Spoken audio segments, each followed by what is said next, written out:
sensitivities, or maybe a certain type of health condition where you have to avoid certain foods or food groups altogether, this can be really triggering and difficult for a lot of women initially.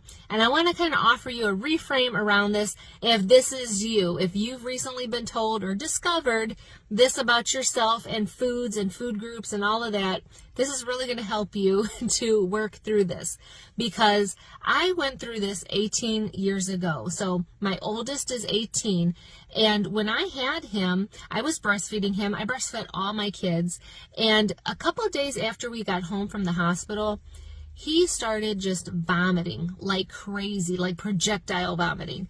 And he was just screaming and crying all the time. And I I'm a new mom. I didn't know what was going on. I tried all the things. So we took him to the pediatrician. And the first thing she asked me was, do you eat dairy? And I'm like, well, yeah, girl, of course I eat dairy. And she's like, you need to stop. She was like, stop eating it. She goes, I bet you if you stop, his symptoms will go away. And I looked at this lady like she was crazy. I was like, how is she going to tell me to give up dairy? Like, I like milk, and I like my cereal, and I like ice cream, and what am I going to eat? And I don't really want to try those, fake milks and all that stuff. I can't eat that. I went through all the emotions. The same words, verbiage I hear women tell me when I let them know about certain results from their tests. Same thing. So I know, because I went through this exact same thing. And so I just looked at my little boy, my little son, and I was like, I have to just stop doing this because he's miserable. I have to just do it. I can't complain about it because it's hurting him. So that day we got home, I stopped cold turkey, all the dairy, all the things. And listen, guys, I breastfed him for 2 years. And within the first couple hours of me not having any dairy and nursing him, completely fine, like a totally different baby. So just by getting rid of the dairy fixed everything. And then later on I found out I couldn't have onions either because onions were triggering for him. So that completely kicked my dairy habit. I had a dairy habit back in the day. So having to cut off all of that because of him, because it made him sick, just totally eliminated my my addiction to milk. And it quickly got me over all of that complaining that I was doing about myself when I was looking at him and he can't eat. He's over here throwing up because I'm eating milk.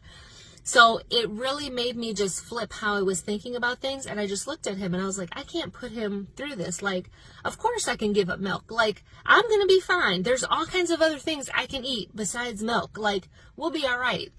And that's the type of mindset that you have to go into when you're told about certain types of foods, or if you have a health condition and it's like, you shouldn't be eating certain types of things or eating as much of certain types of things. You just got to make some adjustments.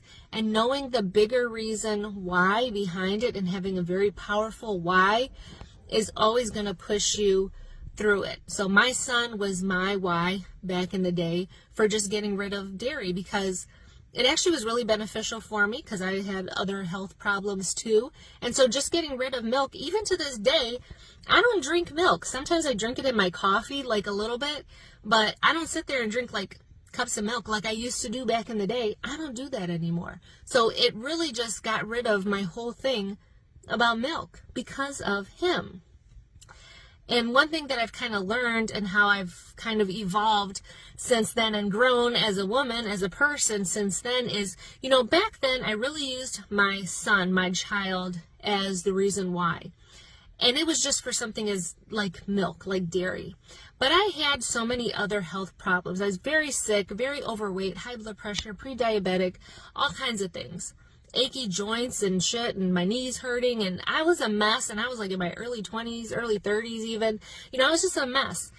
And I used my kid as the reason why I was doing something. And so many women use their children or claim to use their children as a reason why they're going to do something. That is not the direction that you want to go in. That's not the mindset that you want to go in. That's not where you want to put your motivation or your reasoning behind is your kids. You want to do it for you. So it took me time to grow as a woman to understand and process what I did back in the day. I did it for my kid, right?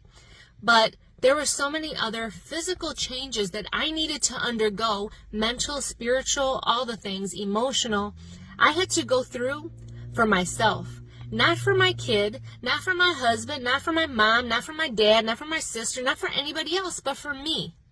I had to go through that for myself, and putting myself into that position, into that station, has allowed me to really transform my life, to save my life. And so that's the reframe I want to offer for you, because so many women out here are putting it on their children. I'm going to do this for my family. I'm going to do this for my kid. I'm going to do this. 99% of the time, you don't even do it. And the rest of the time, it's not fair to put that onto your children, to put that onto somebody else. You own that shit. That is on you. So knowing your reason why, you being your reason why, is enough. It totally is enough. And that is a mindset shift that you must make if you're going to start taking control of your health. And something as silly as knowing that you can't eat dairy, or you can't eat chocolate, or you can't eat coconuts or bananas or whatever it is, like, you're going to be all right. There's plenty of other foods in this world. There's plenty of other things that you can eat instead of that one thing.